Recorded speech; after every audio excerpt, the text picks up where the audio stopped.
on jobs is solid evidence of the military-industrial complex in action. It is a real threat to the public interest because it increases the chances of abuse. How hard a bargain will officers involved in procurement planning or specifications drive when they are 1 or 2 years of retirement away from working in the industry, along with 2,000 of their fellow officers who've already gone there? And we've had many examples of this, procurement officers giving a cushy deal to companies that they know they're going to go to work for. The only example where anybody actually paid a price was a tanker program that John McCain got his teeth into, and an executive from Boeing and the contractor, the executive in the Pentagon who helped them out actually did jail time. Now, it was probably at Club Fed, but it was still jail time. And it was an indication of something that happens all the time being punished in some small way. Now, the other tool that's used is the funding of think tanks. I think of this as political money laundering. Instead of the head of Lockheed Martin going on TV and saying, you need our weapons, you have a seeming expert from someplace like the Center for Security Policy, or the Lexington Institute, or Heritage, or the American Enterprise Institute, pushing weapon systems and beating the drums for war, funded by the industry. So they're sort of front groups in a sense. And my three favorites, of which there are many to choose from, are the Center for Security Policy, which was started by a guy named Frank Gaffney. He left the Reagan administration because he was too conservative for them. And he immediately took hordes of contractor money to support Star Wars. And that was his major issue for many, many years. And he would give awards to people like Donald Rumsfeld, called the Keeper of the Flame Award. I think he meant the flame of freedom, but I think it's more about us burning up as a result of his activities. So there's also a place called the National Institute for Public Policy, which really wrote the template of George W. Bush's nuclear posture. And they had a Boeing executive on their advisory board, and they were run by a guy named Keith Payne, whose main claim to fame, I think, is an article he wrote in 1980 about nuclear weapons and nuclear war, which said, victory is possible, and we should plan accordingly, so that, you know, maybe we would lose 10, 20, 30, 50 million people, but we could still win. So this is the kind of person who is influencing Bush, funded by the contractors. Then there's the Lexington Institute, and they have a guy named Lauren Thompson, who's the expert of choice for the press to get ideas about new weapon systems, strategy, and so forth. His think tank is funded by Lockheed Martin and Northrop Grumman. He does consulting for them. For many years, this was not known to people. He was never identified as such in the press. Some of us questioned that, and now they do at least mention that he's an industry consultant, and he himself mentions it in his columns for Forbes magazine. But nonetheless, he's a spokesperson, essentially, for the weapons industry, but ensconced in a think tank that's supposed to give him this aura of objectivity. And as was mentioned by Bruce, the argument of last resort is jobs, jobs, jobs. But you can create more jobs doing literally anything else. Even a tax cut creates 25% more jobs than putting money into weapon systems. So, but this argument has worked very well for them when they can't make the argument that we need these weapons to defend us. And I took a look at just one example, the F-35 combat aircraft, and Lockheed Martin said, we've got 125,000 jobs in 46 states, so good luck trying to stop us. But in fact, I looked at their numbers.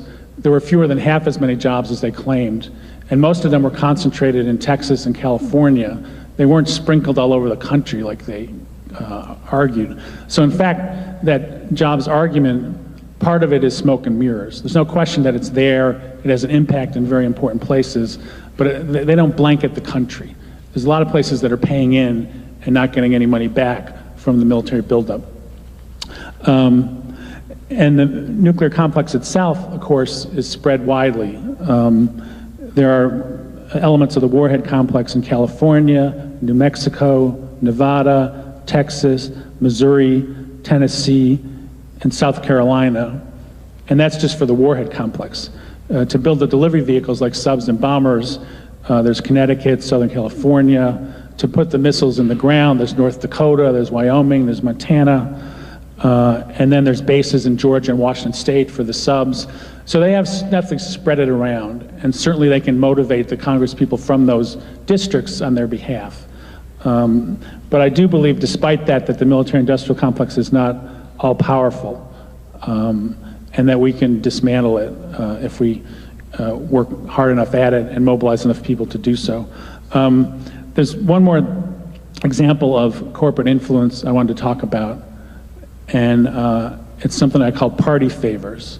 There's a very fine symphony orchestra in Johnstown, Pennsylvania, which is little known, but the reason there is such a good orchestra there is because it's in the district of the late Representative Jack Murtha, who was one of the masters of pork barrel politics in Congress. In fact, the headline of his obituary called him that. So that was how important it was in his life in Congress.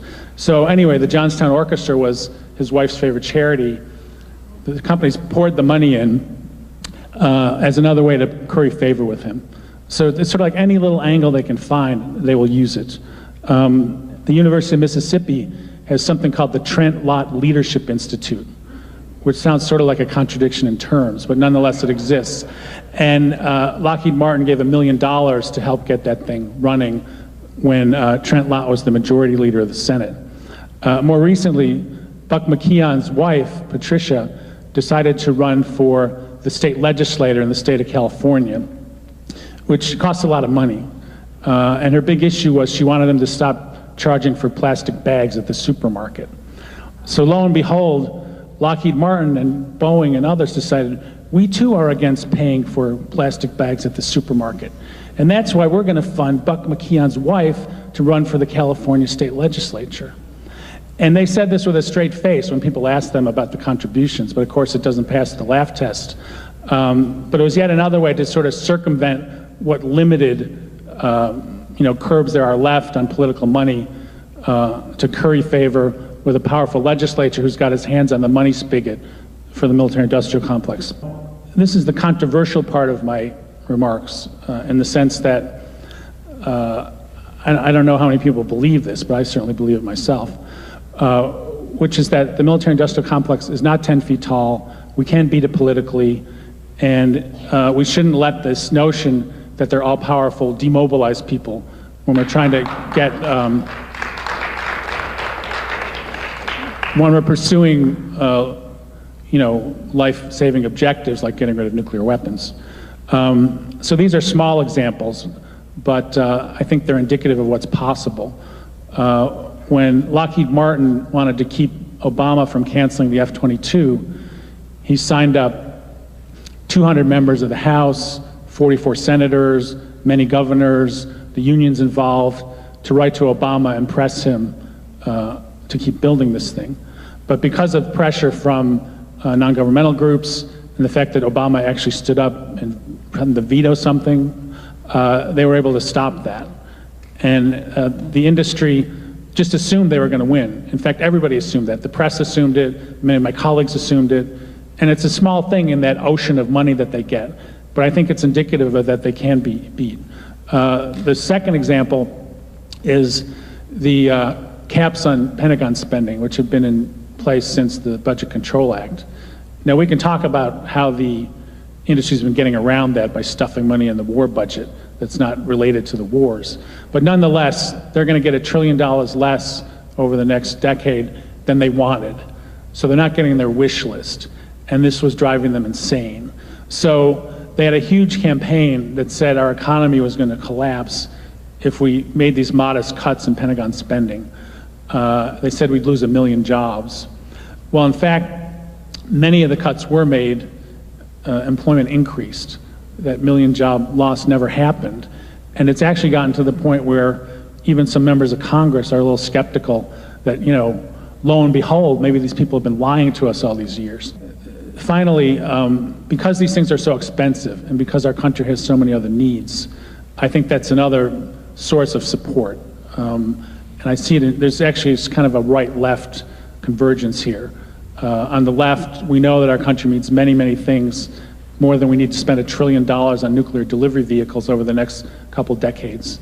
On the right, there's a little sort of caucus that says, well, actually, the Pentagon is part of government. And so if you want smaller government, you have to reduce the Pentagon. Now, I view those as kind of allies of convenience. Obviously, there's many other things on their agenda that I couldn't possibly sign up to. But it's an interesting period in Washington.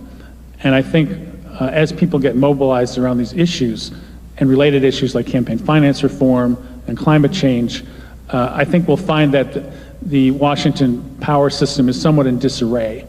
And that may give us some opportunities that we didn't have in the past to push our agenda. Thank you. Thank you, Bill. Much food for thought. This is to all the panelists. Since Western civilization got us into this mess, does Western civilization deserve to continue? Can we replace it with a better civilization? To all the panelists.